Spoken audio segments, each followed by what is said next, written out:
Did you know that the content that you're creating has the ability to create and grow relationships with others? Find out how.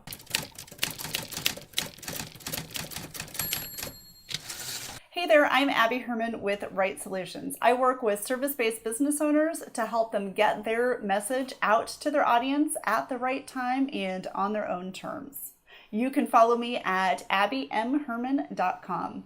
Your content is a relationship builder, but only if done well. And your goal with every piece of content that you put out there to the universe should be with a goal of building and growing relationships with your audience. Find out how in today's video. People usually think of content as just a blog. And while a blog is content, there is so much more involved in content than just blogging.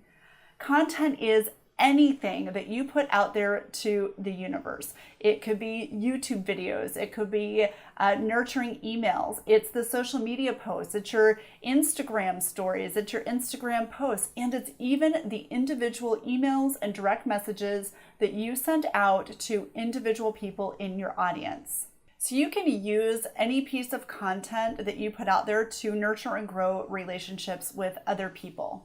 Here's what you need to do. So when you put an email out there or a social media post and someone responds to it either by hitting reply, by sending you a direct message, or by actually commenting on the post itself, respond to them. You need to respond to the people who are interacting with your content.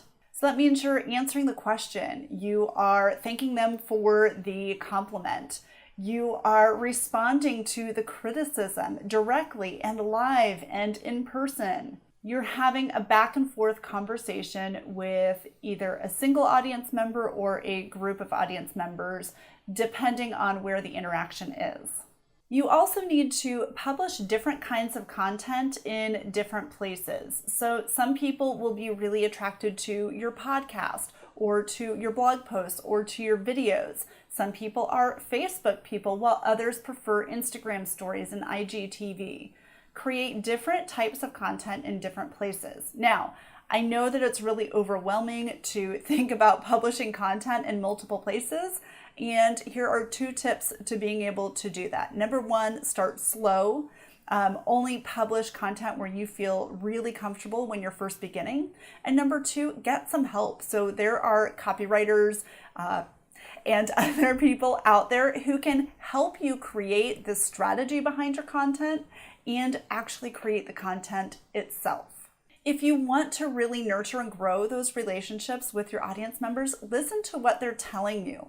Listen to the questions that they're asking you, listen to the comments that they have and the interaction that you're having with them on your content, and start creating the content that they really need and that they're asking for and that they want.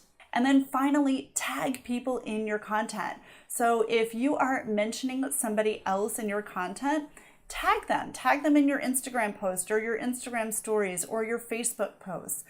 Make sure that they're tagged so that they get notified that you're talking about them. They are much more likely to interact with your content if you do that.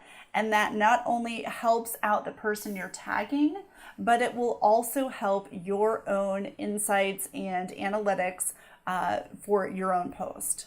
And not only that, but there's nothing more rewarding than getting recognized for the content that you're putting out or the ideas that you have. So tag away. It can feel like you're working in a silo sometimes, especially when you are sitting in your kitchen, at your kitchen table by yourself, working away. So establishing some relationships with other people that you meet online and reaching out and really growing those relationships with your audience members can make the difference between a good day and a bad day. Let me know in the comments below your favorite way to interact with your audience. And there you go. I'm asking you to interact with me. So leave me a comment down below and I will respond. Thank you so much for watching. Have a great day.